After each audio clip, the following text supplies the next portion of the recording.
Salut à tous, bienvenue sur la cabane des cartes. Je vais vous proposer vos trois groupes en faisant une vidéo un peu rapide comme ça. Alors, pour le groupe 1, je vous propose le Choubi Tarot qui est avec des cartes un peu pop, un peu enfantines, très colorées. Voilà. Le groupe 2, je vous propose un Deveki, ambiance totalement différente, un peu ancienne, un peu antique. Très grande carte, hein. Je ne sais pas si vous voyez la taille de ma main. Bon, j'ai des petites mains, mais quand même. Voilà. Moi, je le trouve charmant. J'aime beaucoup ce tarot. Hop là. Il n'y a que des... Ah, c'est bien que vous ayez des mineurs un peu aussi. Voilà. Et troisième groupe, les amis, je trouve que vous n'êtes pas assez représentés sur le YouTube Game. Hein. On va avoir le Beauty of Horror pour les gens qui aiment les trucs un peu plus films d'horreur, métal. Hein. Les trucs un peu plus dans cette ambiance-là que je trouve magnifique, ce tarot. Je l'adore. Voilà. Et sachez que je suis aussi de votre team, hein, les amis. Voilà, faites vos choix et on va regarder donc ce qu'on peut tirer de vos vies intérieures pour votre vie présente. On est parti. Allez les copains, je vous récapitule. Groupe 1 avec le Choubi. Groupe 2 avec le... je sais plus son nom. Les tarots de Laura Tuan de Deveki. Et le Beauty of Horror. Voilà, on est parti. Allez, vous qui avez choisi le groupe 1, le Choubi Tarot. Alors, on va faire un étalement à 4 cartes. Touc. Et... c'est toi. Ok, et il me dit celle-là en plus, comme info en plus. Ok. Alors, la première carte, quelles leçons importantes vous avez apprises dans une vie antérieure qui pourrait vous servir dans cette vie, hein, bien évidemment. Je pense que vous avez appris l'importance de ne pas laisser le dernier mot à des gens parce que vous n'avez pas envie de la guerre. Je pense que vous avez appris qu'il est important de dire sa vérité, parce que sinon, on prend la vérité de l'autre pour la vérité dans laquelle vous adhérez aussi, en fait. Et je pense qu'il y a votre âme qui est en train de vous dire, ça serait bien que tu te rappelles que dans une ancienne vie, on a déjà vécu cette situation où on n'a pas osé dire notre vérité, on n'a pas osé montrer nos arguments et on a un peu laissé les armes... Oh, pardon. Laisser les armes aux autres et on a accepté de lâcher le combat en fait quelque part parce qu'on avait envie d'avoir la paix. Donc, quelles leçons importantes vous avez apprises dans une ancienne vie? Bah, dis ta vérité. Dis ta vérité, dis tes arguments, même si c'est pas ceux auxquels les autres adhéreront. C'est important parce qu'au moins t'as pas l'impression d'avoir laissé la vérité à laquelle les autres adhèrent prendre le dessus et gagner. Quel schéma ou comportement récurrent dans votre vie provient de vie antérieure? Et oui, on est sur la notion de justice. Le besoin que justice soit rendue, le besoin que justice soit faite. Et je dirais même le besoin qu'il y ait un jugement qui soit rendu, une parole, un écrit, un papier, quelque chose qui dit vous êtes dans votre bon droit, vous avez été floué, ou la loi reconnaît votre statut de victime, par exemple. Parce que vous voyez, là, on a une justice, mais on a une justice qui est muette. Je ne sais pas si vous la voyez bien. On a une justice qui est muette.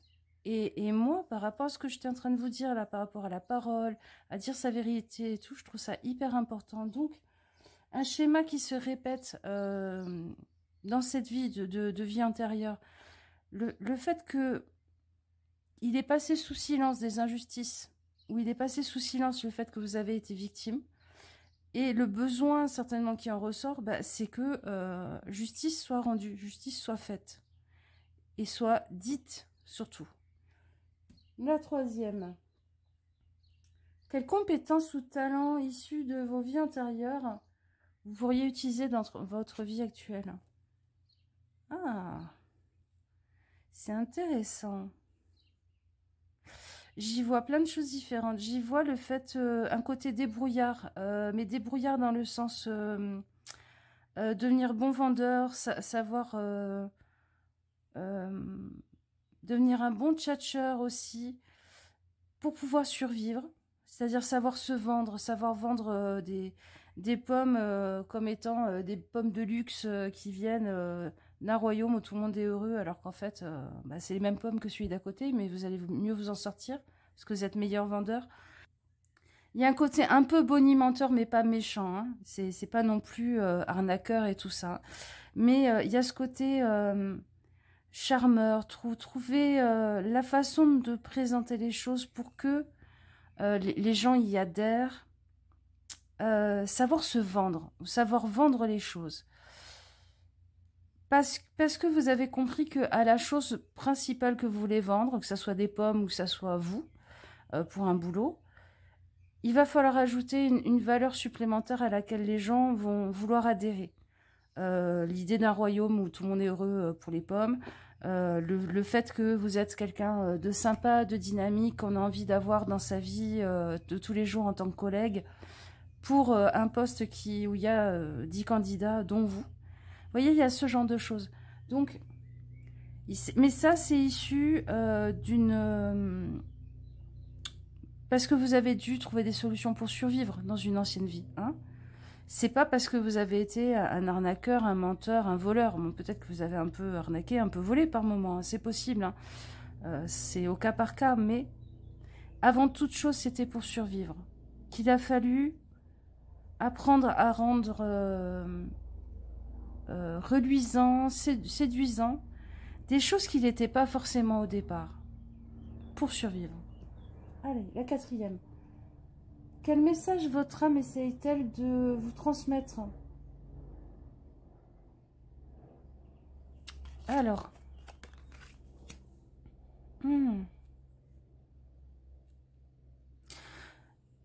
Moi, le page de bâton, là, je le sens très, très enfant des rues. Je vais essayer de vous expliquer. Et finalement, ça va un peu avec votre tirage. N'oublie pas que même si la vie nous abîme, même si la vie, des fois, est très dure, même très jeune, il y a une puissance en ton âme d'enfant. Il y a une puissance dans cette capacité créatrice, créative, que ce soit celle du langage, que ça soit celle de créer sa propre réalité pour avoir un lieu de vie ou un cadre de vie qui est juste pour soi, qui représente une justice. Il y a ce côté aussi, ne cours pas après les institutions, ne cours pas après les personnes d'autorité pour te construire la vie que tu as envie de construire. Pour moi, là, c'est le page de bâton, c'est ceux qui vivent dans des cabanes, ceux qui vont vivre un peu de façon différente, ou les gens qui vont beaucoup voyager, qui vont se faire des familles de cœur à travers le monde entier. Il y a ce truc de n'attends pas de l'institution, de la chose,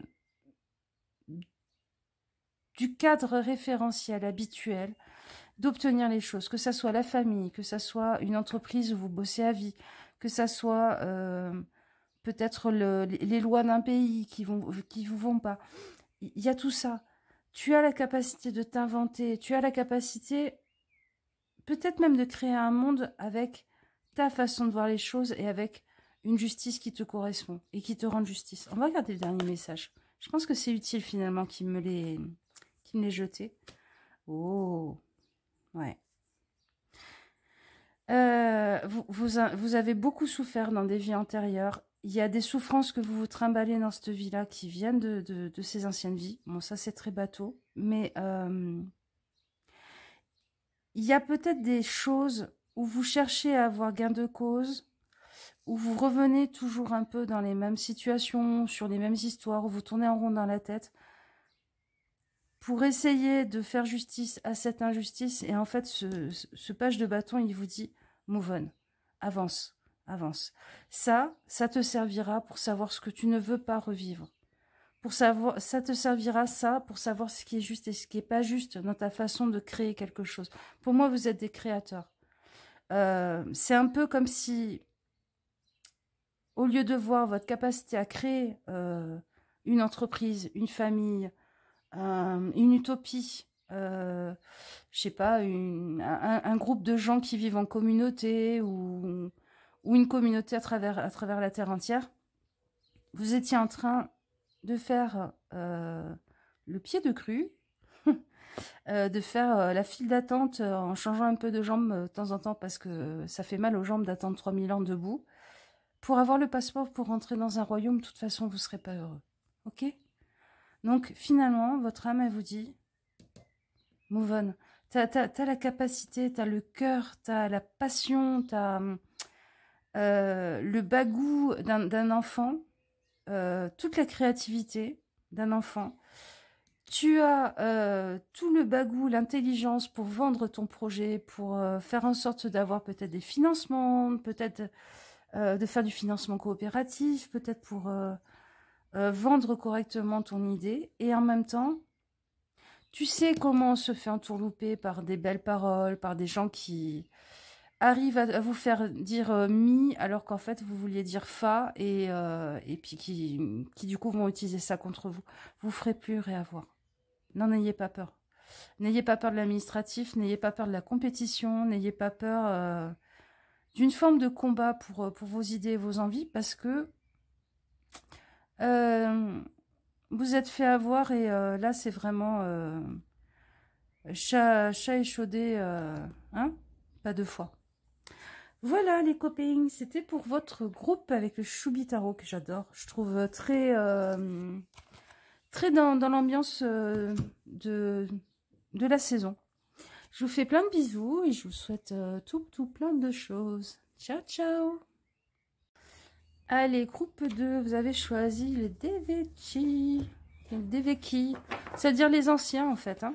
Si vous posez la question en italien, merci Duolingo pour les longs mois où j'ai appris l'italien un petit peu grâce à ça. Après, je sais pas vous, mais je trouve qu'il y a des langues qu'on a plus dans l'oreille que d'autres. L'espagnol, j'y arrive pas. Pourtant, j'ai vécu longtemps en pays catalan, et bon, même si le catalan et l'espagnol, c'est pas tout à fait la même chose. J'ai pas l'espagnol dans l'oreille, et l'italien, ça coule un peu de source, quoi. Allez, la carte 1. Non, il y en a 2. Il y en a 2. Alors, on est parti pour votre tirage. Désolée pour mon blabla. Alors, la 1, c'est... décidément. Vous avez un jumeau, ou alors vous avez eu un jumeau dans le ventre de votre maman. Ah, voilà. Et vous voyez, comme quoi, l'information, il fallait que je la passe. Alors, quelles leçons importantes vous avez apprises dans une vie antérieure? Quel schéma ou comportement récurrent se répète et provient de cette vie antérieure?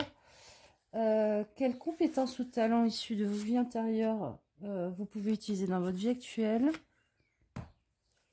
Quel message votre âme a à vous faire passer? Ah, vous n'en avez pas une de plus. Ok. Allez, la première. Quelles leçons importantes vous avez apprises dans une ancienne vie, dans une vie antérieure? Donc, on a le 5 d'épée. Mais on a le 5 d'épée vers le haut. Donc, solution a été trouvée. Ce 5 d'épée, il est en train de me dire, il y a une phrase qui m'est venue, c'est « De l'adversité vainqueur, je ressortirai toujours. » Ah, c'est ça. De l'adversité vainqueur, je ressortirai toujours. C'est-à-dire, peu importe la difficulté des choses dans lesquelles je me sens empêtrée, coincée, j'en ressortirai toujours plus fort, mieux armée, avec un sentiment de victoire, d'être vainqueur, d'avoir gagné quelque chose, Pas juste par rapport aux autres, mais aussi par rapport à vous, à ce que vous êtes. Et je pense que vous avez gagné des victoires, des batailles, mais vraiment, hein, je sais pas, peut-être je sens des ambiances un peu romaines, des batailles romaines, des batailles un peu ouais, antiques, très antiques. Donc, quelle que soit l'adversité, j'en ressortirai toujours vainqueur. Il y a une espèce de... J'essaye de vous transmettre ce que je ressens. Une certitude ancrée au fond de vous. Quelle que soit la merde dans laquelle vous êtes, vous savez que vous allez vous en sortir. Et que vous en sortirez grandi, en plus, par le haut. Avec des nouvelles armes dans les mains, que ce soit des compétences, que ce soit des idées. Ou ça soit la conscience que sur ça aussi, vous pouvez avoir gain, vous pouvez être vainqueur. Ouais, ok. Quel schéma ou comportement récurrent provient de ces vies antérieures, là, pour vous aider dans votre vie actuelle? La papesse. Peut-être que vous avez un côté un peu maître espion, roi aragne, comme on disait de Louis XIV. Petit cours de linguistique. Avant, l'araignée, c'était la toile. Et l'aragne, c'était la bestiole, l'araignée. Il y a eu un glissement de sémantique. Et le roi aragne, bah, c'est la personne qui a inventé... Louis XIV, il a un peu inventé les services secrets, quoi. Le fait d'avoir des petits fils un peu partout qui peuvent envoyer des infos sur ce qui est en train de se passer dans le royaume et tout. Et vous, je vous sens un peu comme ça, c'est-à-dire... Déjà, vous avez un sixième sens de ce qui se passe dans le monde, de ce qui se passe dans votre famille, de ce qui se passe dans la tête de vos proches, des dynamiques et tout. Après, je pense que par contre, quand vous vous plantez ou que vous voyez pas l'info, vous passez totalement à côté. Mais en général, vous ressentez un peu tout ça. Le schéma récurrent, c'est peut-être de garder un peu trop les infos pour vous, de pas communiquer, parce que vous avez l'impression... que c'est une évidence, que vous ressentez, que vous comprenez ce qui est en train de se passer un peu dans la tête des autres, dans le monde et tout. Et du coup, vous n'allez pas communiquer dessus. Et les gens en face qui n'ont pas la même compétence que vous, des fois, ils doivent se dire, mais ça sort d'où ça, en fait c'est même pas la question de c'est vrai ou c'est pas vrai, ou ça tape juste en tant que conseil, par exemple, si vous donnez un conseil à quelqu'un. C'est plus, ça sort d'où? Et du coup... vous passez un peu pour un extraterrestre, quoi. Vous passez un peu pour un extraterrestre. Je pense qu'il y a des gens que vous faites flipper avec cette compétence, cette capacité que vous remettez en route à chaque fois parce que c'est une chose que vous avez certainement de vie en vie. Et il y a des gens pour qui il y a une sorte de fascination bizarre. Et je pense qu'à contrario, quand vous avez besoin de parler aux gens, ben c'est compliqué, quoi. Vous savez pas faire, ou vous y arrivez pas, vous avez peur de lâcher des infos qu'on pourrait utiliser contre vous. Enfin, il y a un petit peu ce truc. La 3. Quelles compétences ou talents issus de vos vies intérieures vous pourriez utiliser, justement? Ah, ça c'est intéressant. Le 9 de denier. Je l'ai d'abord senti comme une route qui allait vers ce 5 d'épée. Et je l'ai senti en final comme une route où un mausolée, un tombeau peut-être, sur lequel construire les choses. Alors, il y a ce côté... je sais transformer les héritages que j'ai reçus, qu'ils soient pécuniers ou pas, en quelque chose de stable, de solide. Il y a un grand respect de la tradition, il y a peut-être un grand amour de l'histoire chez vous, qui fait que vous savez les richesses cachées dans le sous-sol, les richesses cachées dans vos familles, dans vos greniers, dans l'histoire de vos familles, dans l'histoire du monde et de la France aussi. Vous êtes quelqu'un qui est capable d'aller chercher justement l'histoire du monde, parce que là je le vois comme un sous-sol avec plein de gemmes dedans, de pierres précieuses. l'histoire du monde est comme une bibliothèque dans laquelle vous pouvez aller prendre un volume pour trouver des nouvelles idées qui de toute façon fonctionneront et sont déjà ancrées dans les mécanismes de l'humanité parce que ça a déjà existé précédemment. En fait, vous êtes presque un archiviste de la mémoire de la Terre, de l'histoire humaine, mais pas que, parce que ça peut être aussi au niveau biologie, au niveau des plantes, au niveau des minéraux. Et vous relancez des modes, vous recyclez de l'ancien pour faire du nouveau, et finalement ça marche. Je sais pas comment vous expliquer ça mieux.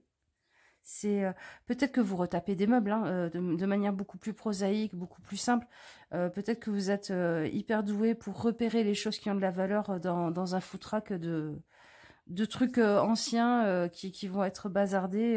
Donc faites des vide-greniers hein, si vous êtes doué pour ça. Mais il y a aussi ce truc de... Je suis capable d'aller chercher des anciens concepts, des anciennes modes, des anciennes idées et de les ramener à la surface et finalement ça fonctionne bien.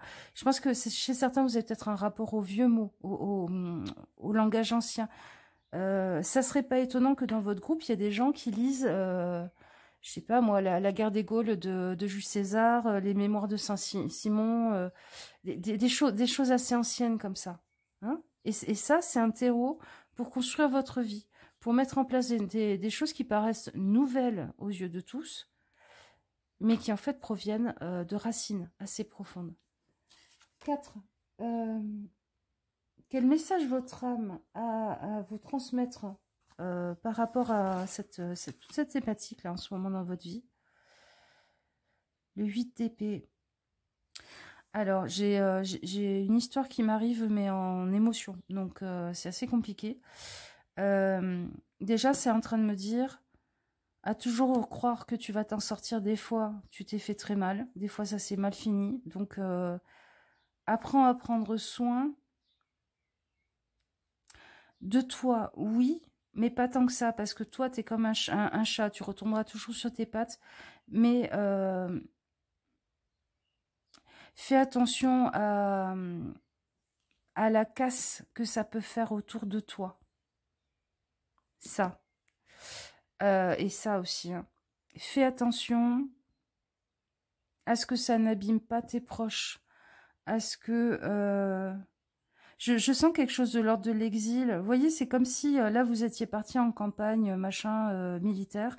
Et quand vous êtes revenu, vous croyez que vous allez tout retrouver. Puis en fait, votre maison, c'est une ruine. Vous savez pas où sont passés votre femme, vos enfants. Il y a quelque chose de cet ordre-là. Méfie-toi du prix à payer, peut-être, des fois. De la conséquence.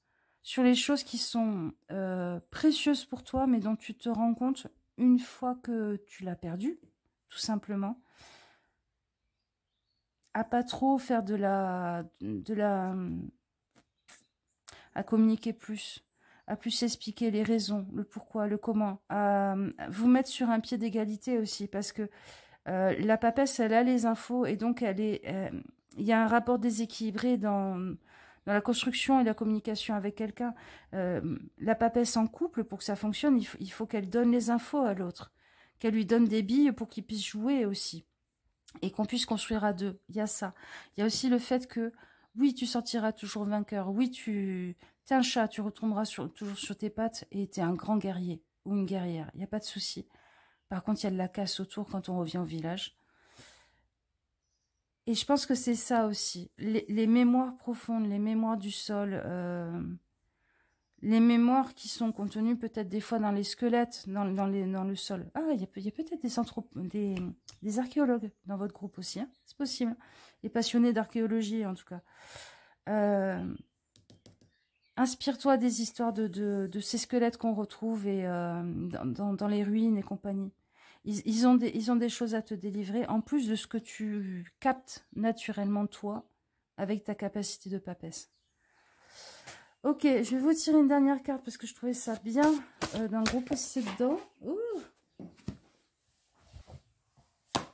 Je trouvais ça bien dans le groupe précédent. Je disais, avant qu'elles volent toutes par terre. C'est toi. Ah.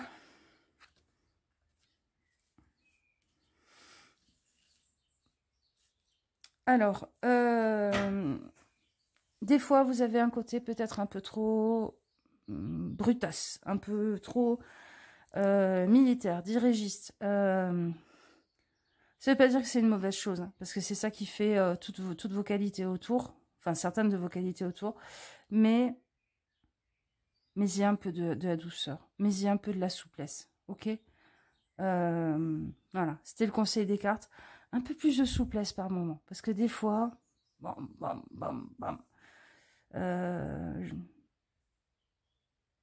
avancer simplement en slalomant entre les infos que l'on a, ou en allant au combat, voire en faisant les deux en même temps. Ah, il y a une autre façon de faire. Peut-être que vous pouvez apprendre un peu plus la douceur, la fluidité, l'adaptabilité, le fait d'être soi-même un peu comme de l'eau ou de la glaise, c'est-à-dire on s'adapte, on change, on accepte que le plan qu'on avait établi pour aller faire un pique-nique ne soit pas tout à fait celui qu'on avait à la base dans la tête. Vous voyez ce genre de choses. Vous avez déjà le côté yang très très fort. Peut-être aller un peu plus vers le développement de qualité plus yin. Hein, voilà les amis, mais en tout cas vous avez des super cartes et je pense que ça peut vous donner un coup de boost et vous aider à avancer dans vos projets. Allez puiser dans votre boîte à outils dame qui s'est réincarnée dans plein de vies précédemment. Voilà, je vous fais des bisous et je vous souhaite tout plein de belles choses. Je vous dis à bientôt. Ciao, ciao. Groupe 3, vous avez choisi le Beauty of Aurore. J'adore ce tarot. Et vraiment, ça a été un de mes chouchous pendant un petit moment. Allez, on va regarder ensemble les messages qu'il y a par rapport à votre vie actuelle, hein, de vos vies antérieures. Alors, la première, ça sera quelles leçons importantes vous avez appris dans une vie antérieure.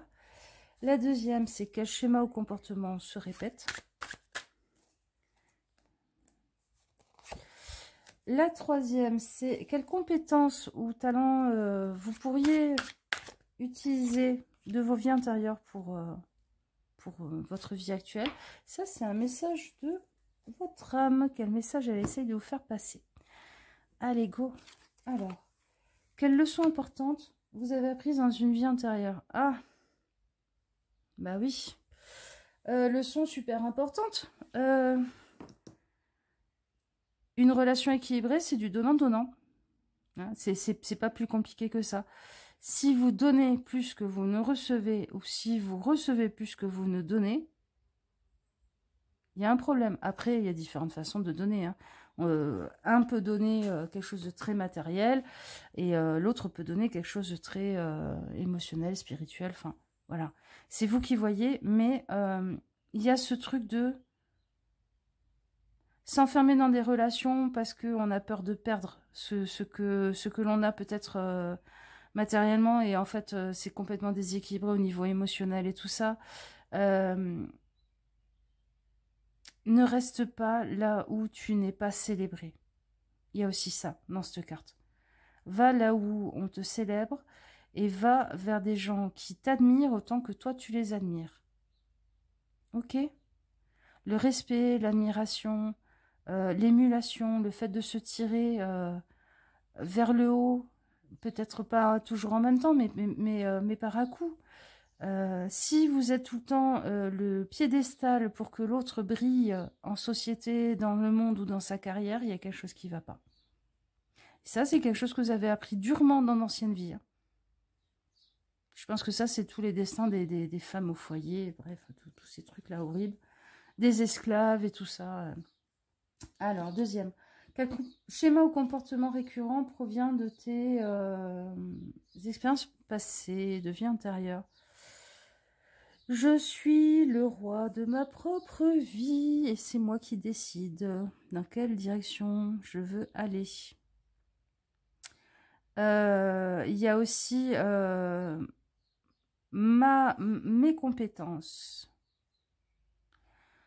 ma créativité, ma capacité de mettre en œuvre des choses, ma capacité d'utiliser mon corps pour quelque chose. Ça peut aller jusqu'au fait de faire des enfants ou pas, hein.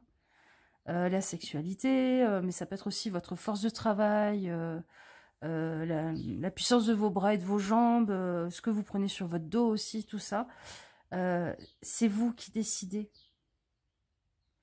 Et je pense que c'est quelque chose, vous êtes relancé devant cette leçon parce qu'elle n'a pas été tout à fait finie, comprise, entérinée, tamponnée dans ces anciennes vies. Ok?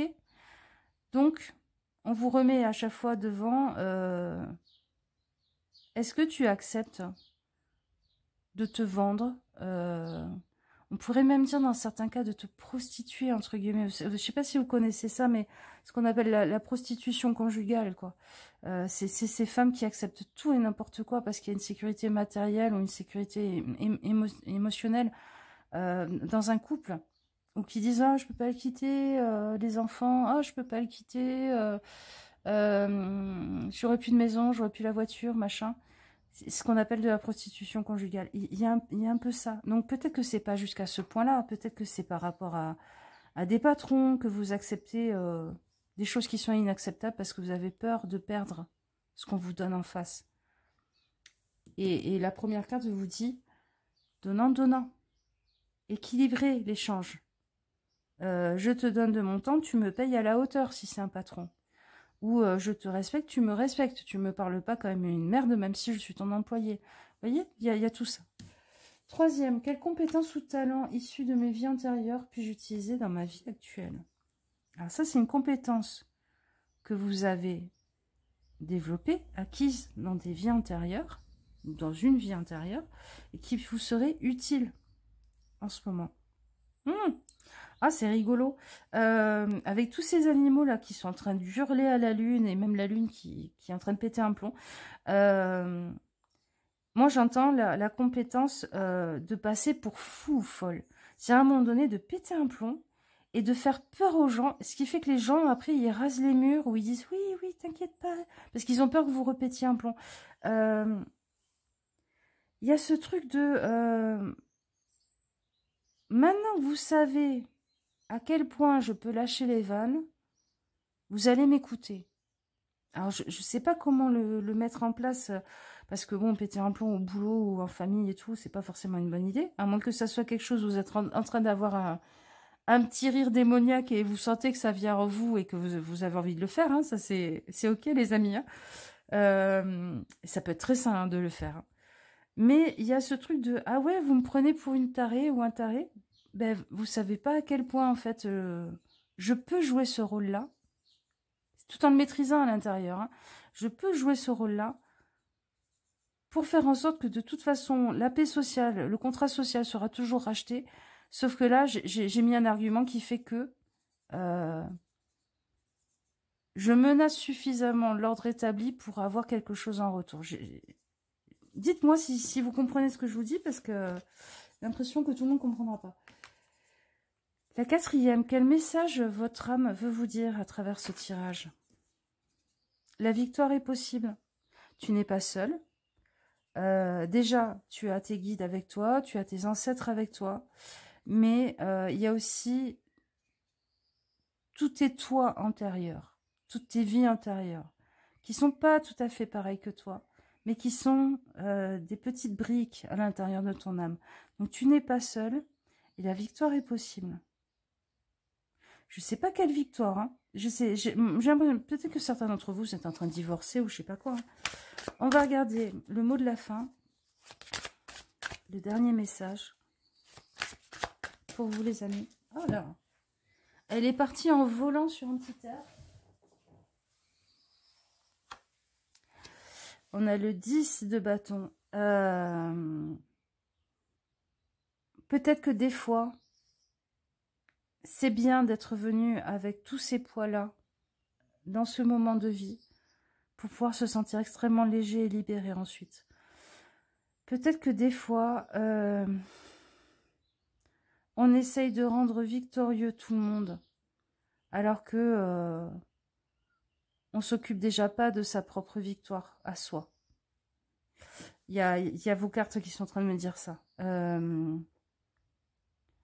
Peut-être que des fois, il faut finir complètement à nu, complètement à poil, pour comprendre à quel point on est fort, on est plein d'énergie et capable de mettre en œuvre ces énergies-là.